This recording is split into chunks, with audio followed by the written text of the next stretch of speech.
नमस्कार दोस्तों, आप सभी का स्वागत है मेरे YouTube चैनल ऑनलाइन पंचायत में। आप सभी को पता ही है मेरे YouTube चैनल ऑनलाइन पंचायत है और आप अधिक से अधिक सब्सक्राइब करें जिससे आपको मेरे प्रत्येक नए वीडियो और प्रत्येक नए अपडेट की जानकारी प्राप्त होती रहे। जी हाँ दोस्तों, आ गई घड़ी 15 अगस्त 2024 की। ठीक है, तो 15 अगस्त 2024 की घड़ी जैसे आ गई है तो हम सभी को उत्सुकता रहती है कि अब ग्राम सभाओं का आयोजन होने वाला है।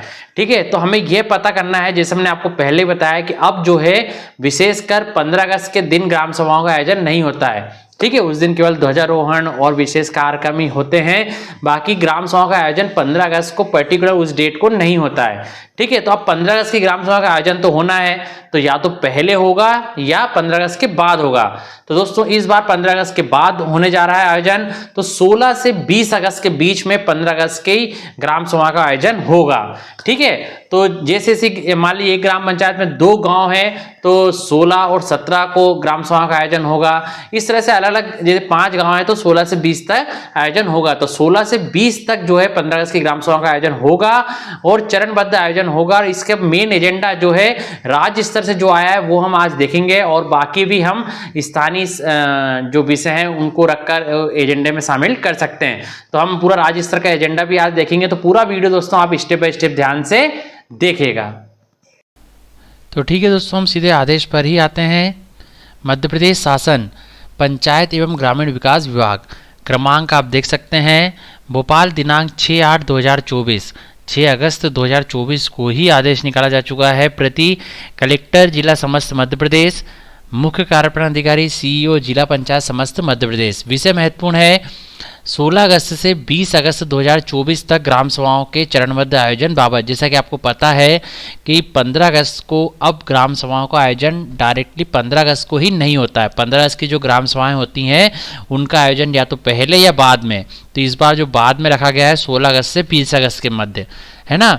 जैसे मान लीजिए एक गांव है, एक पंचायत है, यदि उसमें एक ही गांव है तो उनकी ग्राम सभा हो जाएगी 16 अगस्त को। यदि 2 गांव हैं तो 16 और 17, 3 गांव हैं तो 16, 17, 18, 4 हैं तो 16, 17, 18, 19 ऐसे, और 5 गांव हैं तो 16, 17, 18, 19, 20 इस तरह से होगी। ठीक है, तो 15 अगस्त की जो ग्राम सभा है वो 15 अगस्त को ना होकर कब से कब तक होंगी, 16 अगस्त से 20 अगस्त 2024 के बीच में होंगी। ठीक है, तो मध्य प्रदेश पंचायत राज एवं ग्राम स्वराज अधिनियम 1993 की धारा 6 मध्य प्रदेश ग्राम सभा सम्मेलन की प्रक्रिया नियम 2001 तथा मध्य प्रदेश पंचायत उपबंध अनुसूचित क्षेत्रों पर विस्तार नियम 2022 का अवलोकन करें। इन प्रावधानों के अनुसार प्रदेश में विषयांकित तिथियों में ग्राम सभाओं के सम्मेलन का चरणबद्ध आयोजन किया जाना है। आयोजित होने वाली ग्राम सभाओं के संबंध में नियमित एजेंडा बिंदुओं के साथ स्थानीय कार्यसूची विषय को शामिल करते हुए ग्राम सभाएं आयोजित करें। इस हेतु राज्य स्तर के एजेंडा बिंदु विषय निम्नानुसार हैं जिनका समावेश एजेंडा में किया जाए। अब राज्य स्तर से जो एजेंडा दिया गया है वो हमें जरूर शामिल करना है। बाकी स्थानीय कार्यसूची भी हम विषय जो है सम्मिलित कर सकते हैं। तो पहले राज्य सरकार का देख लेते हैं। तो पहला है पंचायत एवं ग्रामीण विकास विभाग। इसमें पहला है आत्मनिर्भर पंचायत बनाने पर चर्चा। ठीक है, आत्मनिर्भर पंचायत आप समझते हैं, आप सभी समझते ही होंगे। आत्मनिर्भर पंचायत मतलब सारे कर से राशि प्राप्त करे पंचायत, है ना, टैक्स ले, जिससे कि आत्मनिर्भर बन सके, अपने ग्राम पंचायत में ही टैक्स कलेक्शन अच्छा हो और आय के स्रोत कई तरीके से बना सकें। तालाब है तो मछली पालन का जो है उपयोग कर सके, मछली पालन उद्योग स्थापित कर सके, ऐसे कई सारी चीज़ें कर सकें जिससे कि आत्मनिर्भर पंचायत बन सके, पंचायत में ही आय के साधन रहें। ठीक है, वैसे मनरेगा योजना और भी अलग अलग योजना के तहत जो है रोजगार दिया ही जाता है, तो और भी हम अच्छे से अच्छा कर सके जिसमें कि सारी काम हम पंचायत में खुद ही कर सके, आत्मनिर्भर पंचायत बन सके। तो उस पर चर्चा करना है। हर घर जल एवं ODF प्लस मॉडल पर चर्चा होगी। ग्रे वाटर मैनेजमेंट पर चर्चा होगी। हर घर जल जो है तो हर जगह जो है नल जल योजना का कार्य चल ही रहा है, तो हर घर जल उस पर चर्चा होगी। ODF प्लस आपको पता ही है जो हम आगे कार्य कर रहे हैं, शौचालय के बाद के कार्य जो हैं, जिसमें कि SLWM है, सॉलिड लिक्विड वेस्ट मैनेजमेंट, ठोस एवं तरल अपशिष्ट प्रबंधन, जिसके अंतर्गत हम नाडे बना रहे हैं, लीच पीट बना रहे हैं, सोख्ता गड्ढा बना रहे हैं, है ना, और भी बहुत सारे कार्य कर रहे हैं, उस पर चर्चा होगी। Grey water management, grey water आप सब समझते ही हैं, ग्रे वाटर किसे कहते हैं, जो हमारे घर के कपड़े धोने से पानी निकलता है, कपड़े धोने के बाद जो पानी निकलता है वो, या बर्तन धोने के बाद जो पानी निकलता है वो, तो उसका सही उपयोग कर लिया जाए, है ना, या तो पेड़ पौधों की सिंचाइयों में यूज़ कर लिया जाए, या किसी भी तरह से सही तरीके से ग्रे वाटर का उपयोग कर लिया है, तो ग्रे वाटर मैनेजमेंट। शुद्ध पेयजल की नियमित उपलब्धता तथा नल जल योजना के रखरखाव की व्यवस्था संबंधी चर्चा। अब जहां नल जल योजना चालू हो चुकी है या चल रही है पहले से, तो शुद्ध पेयजल की नियमित उपलब्धता मिलती रहे सभी ग्रामीण वासियों को, और नल जल योजना का रखरखाव भी सही होता रहा है, तो उसकी व्यवस्था पर चर्चा करना है। अब अमृत सरोवर एवं वृक्षारोपण संरचना के रखरखाव एवं उपयोग पर चर्चा करना है। अमृत सरोवर, जितने भी तालाब हमने बनाए हैं अमृत सरोवर के अंतर्गत, उनके और वृक्षारोपण संरचना जो हमने बनाई है, जितने वृक्ष लगाए हैं, तो उनके रखरखाव एवं उनका सही उपयोग हो, उस पर चर्चा करना है। ग्राम गौरव दिवस कार्यक्रम पर चर्चा करना है। ग्राम गौरव दिवस, जैसा कि हमने पहले भी देखा है, हम किसी भी महत्वपूर्ण तिथि पर जो ग्राम पंचायत की रहती है उस दिन उसको ग्राम गौरव दिवस मना सकते हैं, जो भी गाँव में, है ना, ग्राम गौरव दिवस है। जैसे एक ग्राम पंचायत में 2 ग्राम है, दोनों के ग्राम के अलग अलग गौरव दिवस रहेंगे, ठीक है। तो जो भी महत्वपूर्ण तिथि रहती है गांव में या किसी विशेष उत्सव पर हम ग्राम गौरव दिवस मना सकते हैं, तो उसके कार्यक्रम पर चर्चा होगी। 15 वित्त आयोग की कार्य योजना एवं रणनीति पर चर्चा होगी। तो 15 वित्त आयोग है ना, एक्सपी फाइनेंस कमीशन, 15 वित्त आयोग की कार्य योजना, GPTP एवं रणनीति पर चर्चा, किस तरह से कार्य करना है। तो अभी जो GPTP हमने बनाई है वित्तीय वर्ष 2024-25 की, उस पर भी पूरी चर्चा करना है, और अगले वर्ष की 2025-26 आएगा, अभी 24-25 चल रहा है, 25-26 के लिए भी अभी से ही कार्य योजना बनाकर रख लें, जिससे कि हमें ऑनलाइन करते समय दिक्कत ना हो। तो 15 वित्त आयोग के अंतर्गत जितने हमने कार्य लिए उस पर कार्य योजना और रणनीति पर चर्चा करना है। इसके पश्चात राष्ट्रीय पंचायत पुरस्कार योजना पर चर्चा, जो नेशनल पंचायत अवार्ड है, जो हमने अभी ऑनलाइन एंट्री भी करी, मैंने वीडियो बनाया था, इसमें बहुत सरल तरीके से हमें एंट्री करना था। तो राष्ट्रीय पंचायत पुरस्कार योजना पर चर्चा करना है। डिजिटल इंडिया UPI को बढ़ावा देने पर चर्चा।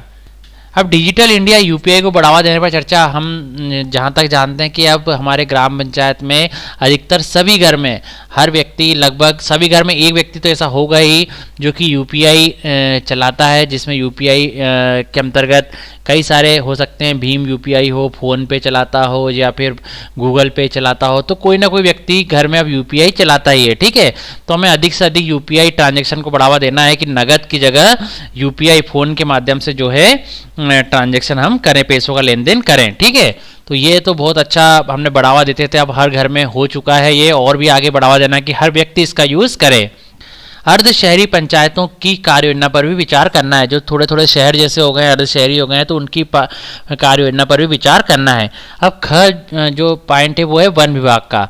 तो वन विभाग की जो पंचायतें हैं वहाँ पर क्या करना है, तो मध्य प्रदेश पंचायत उपबंध अनुसूचित क्षेत्रों पर विस्तार नियम 2022, पेशा नियम है ना, पेशा अधिनियम जो आया था, के अंतर्गत वन संसाधन योजना एवं नियंत्रण समिति द्वारा लघु वनोपज आधारित वन संसाधन योजना के विषय पर चर्चा करना है।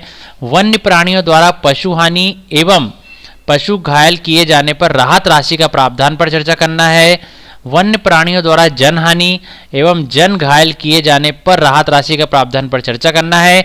जन सहयोग से वनों की सुरक्षा करना है। वृक्षारोपण एवं वर्षा के जल को रोकने की कार्य योजना बनाना है। अब ग है लोक स्वास्थ्य एवं परिवार कल्याण विभाग, ठीक है। तो लोक स्वास्थ्य एवं परिवार कल्याण विभाग में हम क्या करेंगे, इसमें करना है पहला, दस्तक अभियान के सफल क्रियान्वयन पर चर्चा करना है। जैसे दस्तक अभियान अभी चालू हो ही रहा है, अगस्त महीने में चल भी रहा है, तो दस्तक अभियान घर घर जाकर पूरी जांचें की जा रही हैं, महिलाओं की, बच्चों की, सभी की। तो वो इस पर हमें विशेष फोकस करना है, जो कि लोक स्वास्थ्य एवं परिवार कल्याण विभाग के अंतर्गत होता है, जो कि हमारे गाँव में आशा कार्यकर्ता, ANM कार्यकर्ता करती हैं। तो दस्तक अभियान के सफल क्रियान्वयन पर चर्चा करना है। 0 से 5 वर्ष के बच्चों के लिए सघन मिशन इंद्रधनुष 5.0 पर चर्चा करना है, ठीक है। 0 से 5 वर्ष तक के बच्चों के लिए सघन मिशन इंद्रधनुष जो अभियान है 5.0 पर चर्चा करना है। जन आरोग्य समिति की बैठक के आयोजन पर भी चर्चा करना है। अब हम आते हैं घ वाले ऑप्शन पर, जिसमें महिला एवं बाल विकास विभाग है। तो महिला एवं बाल विकास विभाग के अंतर्गत सबसे पहला है बाल हितैषी एवं महिला सशक्तिकरण विजन पर चर्चा करना है। ये हमारे जीपीटीपी में भी है, बाल हितैषी एवं महिला सशक्तिकरण जो इस पर कार्य योजना। तो बाल हितैषी रहे, बच्चों के हितैषी रहे, पंचायत एवं महिला सशक्तिकरण रहे, उसमें इसके विजन पर चर्चा करना है। स्कूलों एवं आंगनबाड़ी केंद्रों पर सुरक्षित जल के उपयोग को बढ़ावा देने पर चर्चा करना है। ग्राम सभाओं में एडॉप्ट एन आंगनबाड़ी कार्यक्रम पर चर्चा करना है। कोई भी व्यक्ति यदि हमारे गांव में जो नेतागण महोदय हैं, माननीय नेतागण महोदय हैं, है ना, या फिर गांव के कोई भी वरिष्ठ नागरिक या कोई भी सक्षम नागरिक जो आंगनबाड़ी को गोद ले सकते हैं, एडॉप्ट मतलब गोद लेना है ना, जो गोद ले सकते हैं और पूरे उसके विकास पर ध्यान दे सकते हैं, उसके डेवलपमेंट पर, तो कोई व्यक्ति ले सकता है आंगनबाड़ी को गोद। तो ग्राम सभा में एडॉप्ट एन आंगनबाड़ी कार्यक्रम पर चर्चा करना है। ग्रामवासियों द्वारा स्वयं अपना या अपने परिवार के सदस्यों के जन्मदिन, वर्षगांठ आंगनबाड़ी के बच्चों के साथ मनाए जाने पर चर्चा। ये बहुत ही अच्छा काम है दोस्तों। तो ग्रामवासियों द्वारा स्वयं अपना बर्थडे या फिर अपने परिवार किसी भी सदस्य का बर्थडे हो या वर्षगांठ हो, एनिवर्सरी हो, तो वो आंगनबाड़ी के बच्चों के साथ मनाए तो और अच्छी खुशी की बात है ना। उनके साथ केक काटे, उनके साथ जो है उनको नाश्ता या खाने की व्यवस्था जो भी कराया जाए, तो बहुत एक तो खुशी भी होती है और एक अच्छी पहल भी मानी जाती है। ठीक है, तो ये करना है हमें। इसके बाद ग्राम सभा द्वारा आंगनबाड़ी भवनों के निर्माण कार्यों एवं निर्माण कार्य शीघ्र पूर्ण करने पर जो है प्रयास पर हमें चर्चा करना है। अब आता है सामाजिक न्याय एवं दिव्यांग जन सशक्तिकरण विभाग। तो इसमें हमें मेन करना है तंबाकू नियंत्रण पर चर्चा। इसमें सबसे बड़ा ऑप्शन यही दिया है हमें, एक ही एजेंडा दिया है इसके अंतर्गत, तंबाकू नियंत्रण पर चर्चा करना है। ठीक है, तो तंबाकू नियंत्रण पर चर्चा करना है कि किस तरह से हम तंबाकू को नियंत्रित कर कम कर सकें, बंद कर सकें। ऊर्जा विभाग, अब क्या है ऊर्जा विभाग, तो परंपरागत स्रोतों से प्राप्त होने वाली ऊर्जा की बचत तथा नवकरणीय ऊर्जा के उत्पादन में उपयोग संबंधी जागरूकता का प्रचार प्रसार। ठीक है, तो ऊर्जा विभाग के अंतर्गत दोस्तों अभी बहुत अच्छा है, सोलर एनर्जी के तहत भी रूप पर लगाई जा रही है सोलर पैनल, तो वो भी आप लगवा सकते हैं। इससे बिजली की बचत भी हो और आप ग्राम पंचायत में दूसरे लोगों को बिजली भी दे सकें, तो बहुत सस्ती लेवल पर बिजली होगी। तो ये ऊर्जा विभाग की पहल है। तो आप परंपरागत स्रोतों से प्राप्त होने वाली ऊर्जा की बचत भी करें, जो हमें अभी इलेक्ट्रिसिटी मिल रही है, बिजली मिल रही है, उसकी भी बचत करें। और जो भी नवकरणीय ऊर्जा के उत्पादन है, जैसे मैंने सोलर एनर्जी बताई या और भी पवन ऊर्जा, उनके उपयोग संबंधी जन जागरूकता का प्रचार प्रसार करें। ग्राम सभा आयोजन के दौरान बैठक की वीडियोग्राफी भी की जानी है, फोटोग्राफ्स वीडियोग्राफ्स लिए जाने हैं, भले ही वह मोबाइल रिकॉर्डिंग के माध्यम से हो, सुनिश्चित किया जाए। मल्लय श्रीवास्तव जी, अपर मुख्य सचिव महोदय, मध्य प्रदेश शासन पंचायत एवं ग्रामीण विकास विभाग द्वारा ये आदेश निकाला जा चुका है और प्रतिलिपि भी प्रत्येक विभाग में दी जा चुकी है। ठीक है, तो बहुत ही महत्वपूर्ण दोस्तों आज हमने आदेश देखा जो कि 15 अगस्त की ग्राम सभा के संबंध में है। और मैंने जैसा आपको बताया कि आजकल जिस दिन 15 अगस्त रहता है उस दिन ग्राम सभा नहीं मनाई जाती है, उसके पहले या बाद मनाई जाती है। तो इस बार बाद मनाई जा रही है। तो बाद में कब मनाई जा रही है, तो 16 अगस्त से 20 अगस्त 2024 तक मनाई जाएगी। ठीक है, तो 16 से 20 अगस्त 2024 तक ग्राम सभाओं के चरणबद्ध आयोजन बाबत हमने आज देखा। इसी तरह दोस्तों और भी कुछ अपडेट्स आते हैं तो मैं आपको बताते रहूँगा। इन सब के लिए आप मेरे साथ बने जुड़ रही है। आपको पता ही है मेरी यूट्यूब चैनल ऑनलाइन पंचायत है और आप अधिक से अधिक सब्सक्राइब करें, जिससे आपको मेरे प्रत्येक नए वीडियो और प्रत्येक नए अपडेट की जानकारी प्राप्त होती रहती है। दोस्तों आप सभी का बहुत बहुत धन्यवाद।